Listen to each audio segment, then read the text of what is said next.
6,42,000 মামলা। বাচ্চা ফলাবেন তোমরা কি চাও? তোমরা হেন কি সমস্যা কইও? তোমরা কি সমস্যা হেন?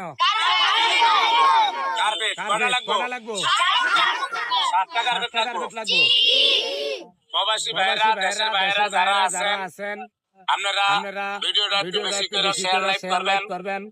যে মাদ্রাসাটা এতিম ভোলা ভাই একবারে ছোট বাচ্চা ওই যে আরো বাচ্চা ছোট উত্তর দেয় এই না ভাই এদিকে তুই ছোট হয়েছে ছোট ঠান্ডার ভিতরে বর্ষার মধ্যে কোনো কাজ কার্পেট নাই একটা কার্পেট মাত্র 6,000 টাকা ভাই আমরা 200 দিই আল্লাহ না 200 মিলে যদি 7টা কার্পেট লাগবে একটা কার্পেট 6,000 টাকা করে হুজুরে আমাদের দুদিন কান্দাকাটি করছে আমি কইছি যে আমি 100 টাকা